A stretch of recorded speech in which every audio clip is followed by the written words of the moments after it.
Roses are one of the most beautiful and popular of all flowers. And I'll be catching up with a man who knows a thing or two about these beauties, as well as pretty much every other plant you can think of. He's an Australian nursery icon, and I'm fortunate to be taking a peek around his private garden. But first, let's see what else is on this week's show. I'm going to show you my place, or perhaps more strictly, our place, and help you get some design ideas for your place.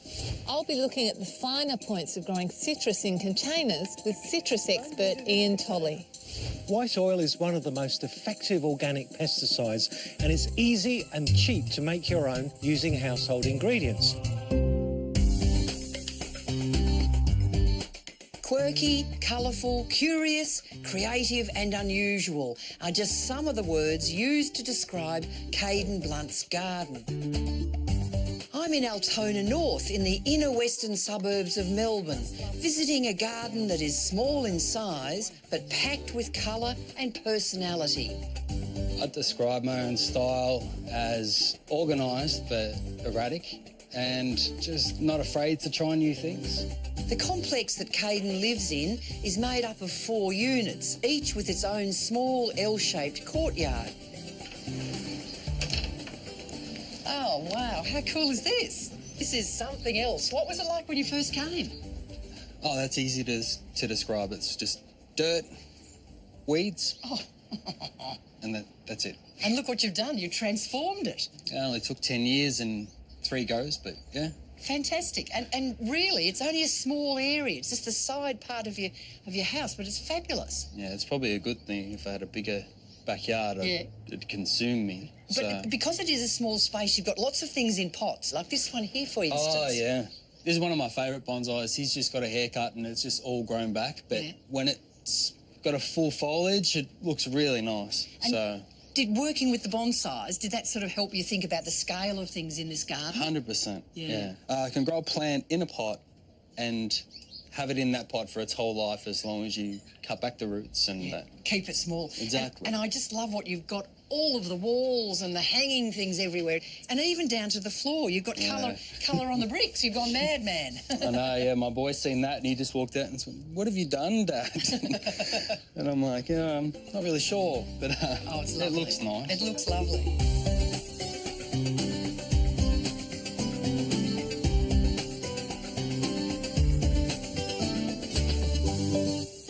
Oh, perfect place for a potting bench. I know, yeah. That's great, because you grow mainly succulents and cacti. They're obviously your favourite. Well, they're easy to get cuttings from. Yep. And I've killed a lot of other plants in the past, and they're just the ones that work for me. They survive in Melbourne's hot summers okay? Yeah, they need a lot of water. They need good drainage, but in winter, it's set and forget, which is good. That's great. And so this is the stuff that you use to grow them in? Yeah, this is... What have you got there? I've got normal sand, scoria, which goes at the bottom of the pots. Yep. Some fine rocks, and I just kind of mix it all together and with some fertiliser and... So it's nice and light. I noticed your fertiliser dispenser. That is very funny. Oh, yeah. One of my great inventions. Yeah. So... look at just that. comes out. And what is it? It's an old coffee dispenser. Yeah. That's it works funny. a treat. So... Bung it on the garden. That's wonderful. That's wonderful. Yeah. And what I also like is the use of all the different containers. Oh, yeah. Like, stuff like this, op shops are a gold mine. Old beetroot cans. Yeah. And the mirrors everywhere. Yeah. Oh, it's wonderful. Just bounced a light around. Yeah. And our friend of mine gave me this. She was a hairdresser. And so this was the model that they use. I took it, chopped it off, filled it up with soil, and away she went. Oh, I love it. It's a bit like Medusa's hair, Do you isn't love it? I love it. What do you think? I think it's a bit creepy myself, but yeah. What about up here? Tell us about Phoenix. What kind of little lad is he? Oh, he's a beautiful boy. He has a sweet nature. Be a little turkey sometimes, but most kids can be. Always wanting to help, always asking what he can do, and catching the fish in the pond. Growing up, my father's garden and mum's garden was the same. So it's just great to get him out here to play, set up his toys in amongst the plants, and he can occupy himself. And yeah, he really loves it. Yeah, yeah. It's great. I think people need to just put the paintbrush in some colour and throw the cream in the bin and do what they want to do instead of what they see in a book or what people tell them they should be doing. What's next for you? For me, I'd like to just set my hammock up and enjoy my garden, and for my boy to play and have fun like I remember when I was a child. That's, I think, what's next for me.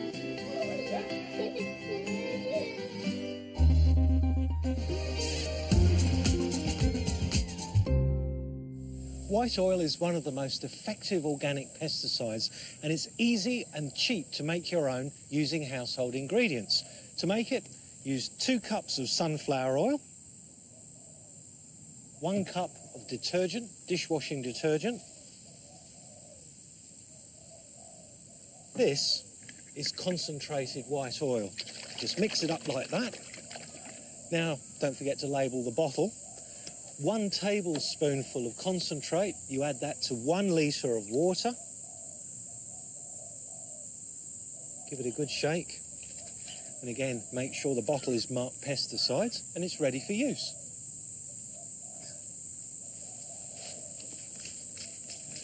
You use white oil to control sap-sucking pests, things like mealybug, aphid and scale. You apply it on woody plants, things like trees, shrubs, palms, bamboo and cycads. You apply it when it's nice and calm and overcast. Never apply white oil when the temperature is 30 degrees or more.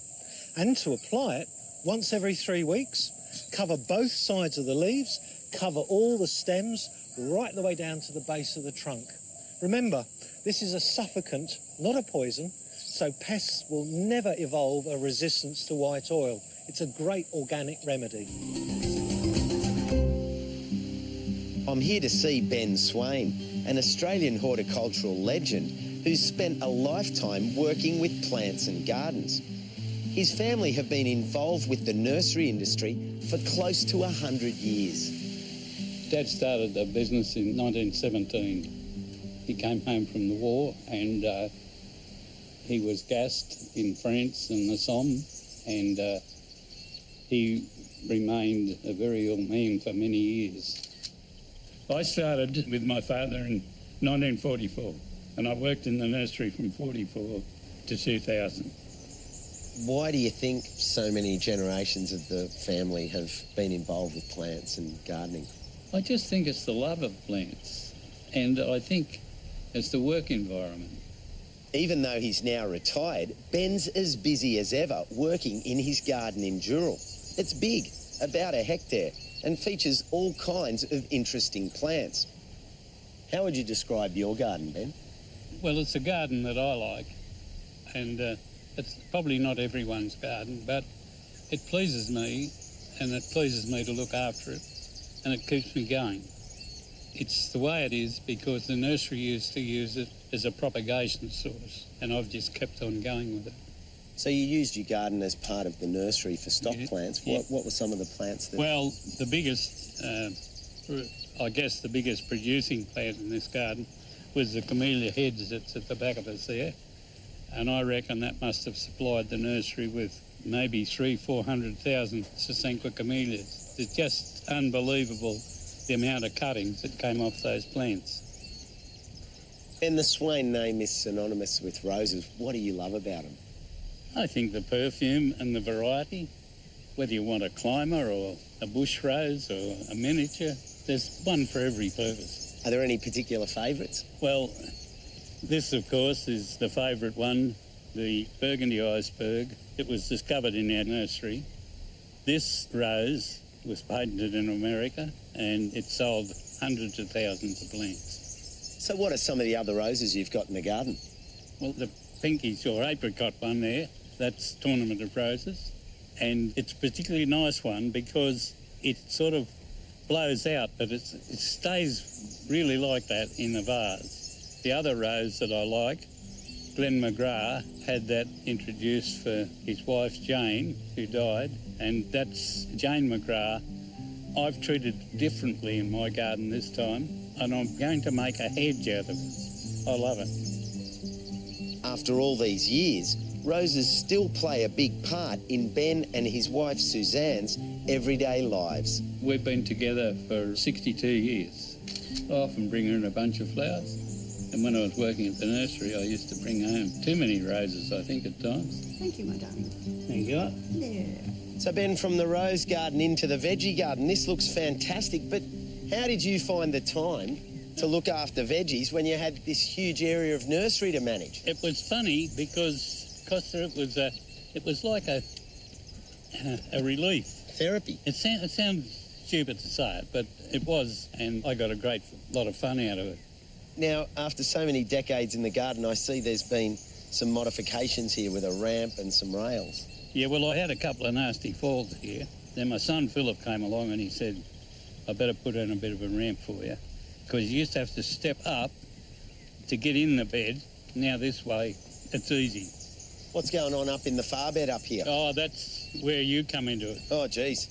Because I planted these Brussels sprouts, and I don't know whether they're a little bit late that I put them in, but they just bolted and they didn't form any Brussels sprouts. Yeah, I think your observations are correct. Like, a bit like coriander without water, they bolt. Yes. Well, Brussels sprouts with heat will bolt. So if you plant them too late in the winter, as soon as the warmth of spring comes in, bang, you'll get a head like this. And you can see it in these smaller ones here, where it's just going ahead. So, yeah, they're a cool climate plant.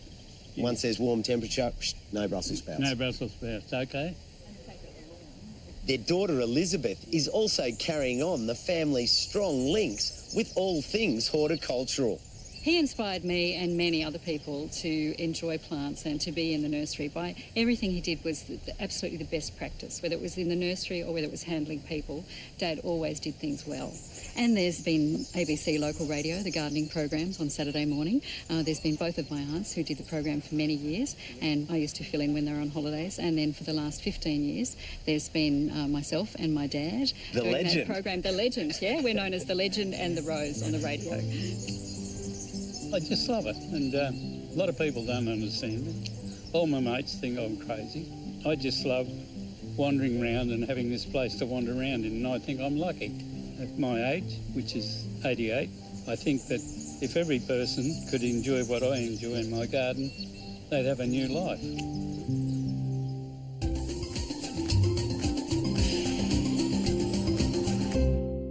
Establishing plants on a sloping site can be challenging. Well, here are 3 approaches to get you underway. The first one, and the one that requires the most amount of work, is terracing, like here, where a retaining wall is built, and this one is made from dry stone stacking. And then behind it's filled with imported soil. Now you want to get at least 600 millimetres of fill to get decent plants established, including small trees. Now, a word of note is that retaining walls a metre or above are likely to need approval by your local council, so check that out. The next tip, further up the hill. A good way to establish plants on a site like this with really shallow soil is through mass planting of tube stock with very careful attention to microsite preparation. And by that, I mean digging a hole like I'm doing here, subsoil is well and truly broken up, but making sure there's a decent basin. So when you plant, there's enough area for water and mulch and other organic matter over time to fill that void, so the plant roots can establish and then grow out. Just like that. And then some water. And that plant's underway. And the last one, and the easiest of the lot, is mulching, but with coarse mulch like this, which is shredded tree prunings. And what it does is it protects the soil from eroding away with rain and wind. And then when seeds blow in, they get trapped and are more likely to establish, eventually developing and re-establishing the site. Well, there you go. 3 tips for planting on sloping sites at your place.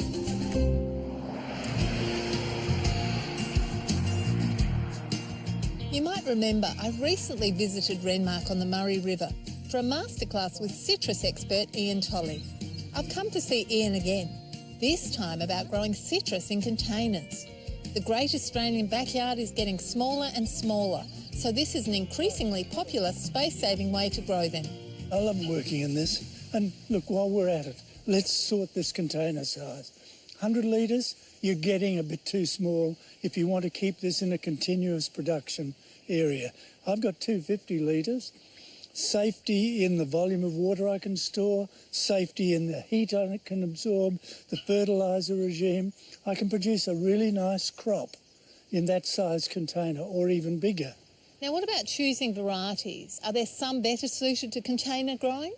None. They're all fine.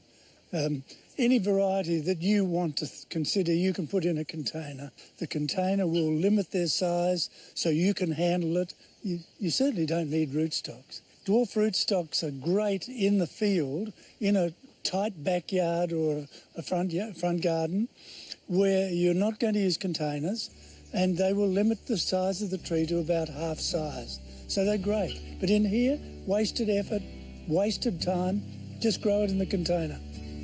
Ian uses a radical planting method we saw the last time he was on the show. He washes the roots until they are bare and then spreads them out. He backfills until the tree's stem is at the same level relative to the potting mix that it was in the previous pot. The best time to plant is spring. Now, citrus are hungry plants and they rely on us for all their nutrients. How should we fertilise them when they're growing in containers? Oh, composted chicken manure. Most of the firms these days have it added with extra nutrients, just like this. That's what you want. And how often? Monthly. Okay. Always monthly. You don't know what the roots are doing. Put it there, let them decide. And how much do you give a tree? How do you know how much to give? Well, look, use the manufacturer's recommendation, but always keep experimenting. Just keep adding a little bit, and if you happen to burn the very tip of the leaf and it goes brown, you know you've reached a point where you're just about absolute maximum. So do experiment, but you're safer with chicken manure than the commercial NPKs with all their additives. Get that wrong, you could burn the tree. Okay. Now, what about deficiencies? There's a tendency with citrus, particularly when they're cropping well, get a little bit short of zinc, a little bit short of manganese. You might even get to iron deficiency and then magnesium deficiency. Here's one here. That's a really typical magnesium deficiency problem. You can see the dagger. It's a description used worldwide. A green dagger from the petiole, and that's typical magnesium deficiency. If you think your citrus might have a deficiency, you'll find helpful tips on how to identify it on the Gardening Australia website. Now, what does Ian use to treat deficiencies? Chelating material these days are freely available for your zinc, manganese, magnesium, iron. All of those are ground up so fine that when you spray them on the leaves, in fresh leaves, in young leaves, all that will go through the stomates. Tree picks it up quickly. You don't get that in fertiliser that you put on the roots. So we don't put it on the soil? No, it won't go into the soil. So you don't have to miss out on having citrus because your space is limited. Follow Ian's advice and put one in a pot. On the Gardening Australia website, you'll also find Ian talking about his solutions to common citrus pests and diseases.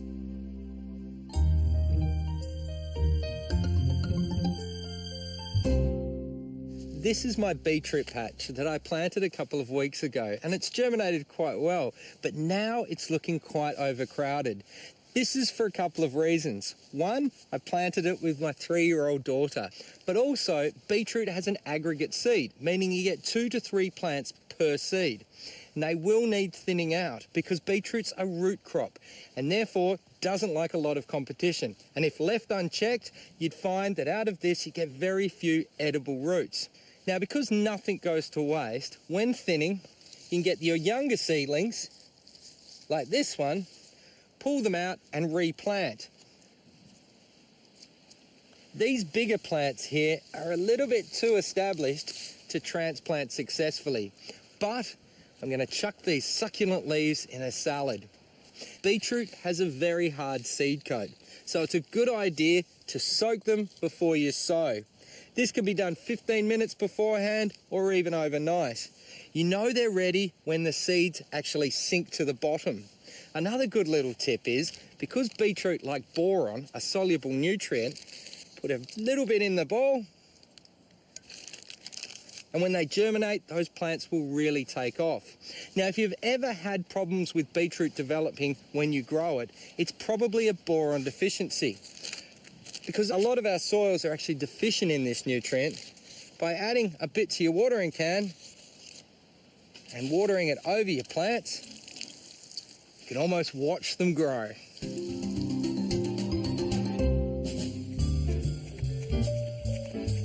I've been designing landscapes and gardens for nearly 40 years, and it has made me certain of one thing. Your garden design must suit your lifestyle. Like, do I need space for kids or pets, an entertainment area, lots of beautiful plants? So I'm going to show you my place, or perhaps more strictly, our place, and help you get some design ideas for your place. First off, Murphy and I like to get away a bit and visit beautiful gardens in other parts of the world, so our garden can't be too needy. And look, we're always really busy, so we couldn't maintain a large garden. It's a matter of a few meters from the front gate to the front door, but there's still a bit of maintenance in this small garden. I've made it formal so it suits the style of the Victorian house by using a box hedge around the edge and then just a single Chinese fan palm on each side as the focus to the planting space. Then into that, I've put cottagey planting. I've used the marvellous sea lavender, which I reckon is a great plant, both for its foliage and its flower. Some really nice Verbena bonariensis, which floats like a cloud up above everything else. And then there are golden yellow achilleas, some salvias, some Santolina, all within that colour range, giving me a combination of cottage and formality.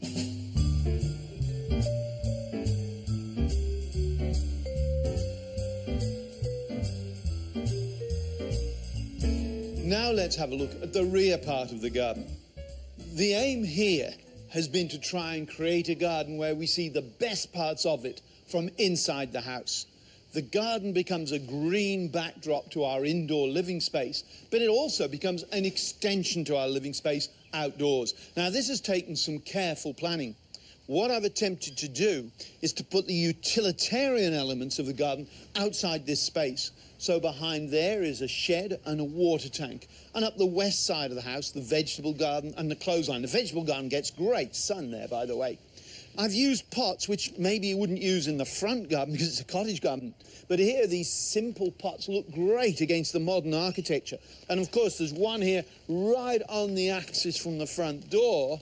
And I've placed another one over here, sort of symmetrically with it, so they're balanced within this garden space. There's a nice symmetry about those. I don't need lawn, the children have left home, and we do have the park right next door where Murphy takes me for my exercise. So we've been able to pave this space and make it really functional. And when we're alone, the two of us, well, we can sit and eat at this smaller space at the side here. So the area has two different sort of utilitarian areas to it. I suppose perhaps the thing that most people find most difficult about a garden is choosing the plants. I haven't got much time for maintenance, so what I've tried to do is to reduce maintenance by reducing plant diversity and choosing plants that grow well together in my conditions, and really, they're so tough, they take next to no work. What have I got? Well, along the fence line, I've got a lovely thing called the quandong, Elaeocarpus humundii. It's an Australian native evergreen shrub, and I'm clipping it as a sort of loose hedge. One plant's not doing so well, and that's because it gets that direct belt of northern light straight through there. But that will be better once the hornbeam grows. It'll close the gap and give it the protection it needs. I've got some agapanthus with these glorious big blue flowers, and I've used yuccas not only in the pots, but also in the ground, so there's a little bit of continuity between them. In here, too, I've got dichondra and Moroccan bellflower and a little bit of colour from impatiens, which I can change seasonally. As well as the agapanthus, I've got liriope, a marvellous ground cover, and some Trachlospermum asiaticum. When it came to choosing paving materials, I've extended the indoor paving of polished concrete out here. It's a very nice modern finish that suits this modern architecture. It really is important to plan these things carefully so they all form an effective whole, the house and the elements of the garden together. by identifying what it is you really want from your garden, doing some research and applying common sense, all of us can get more from our own little pieces of paradise. Well, that's it for this week. I hope we've inspired you to try something new in your garden. Here's what's coming up on next week's show. People are often a little bit scared when it comes to pruning native plants, but I'm going to show you just how easy it is. It's always exciting to find a garden that's really got the wow factor. And I've found a pair of gardeners in Adelaide who have created just that. Leafy greens don't always have to be green. I'll be in the patch to show you how colourful and delicious and easy to grow they can be.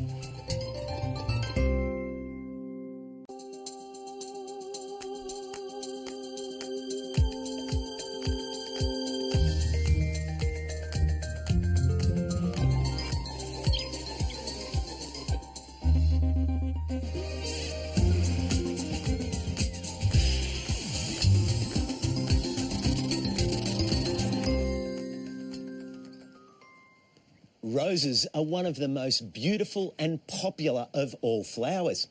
And I'll be catching up with a man who knows a thing or two about these beauties, as well as pretty much every other plant you can think of. He's an Australian nursery icon, and I'm fortunate to be taking a peek around his private garden. But first, let's see what else is on this week's show. I'm going to show you my place, or perhaps more strictly, our place, and help you get some design ideas for your place. I'll be looking at the finer points of growing citrus in containers with citrus expert Ian Tolley. White oil is one of the most effective organic pesticides, and it's easy and cheap to make your own using household ingredients. Quirky, colourful, curious, creative and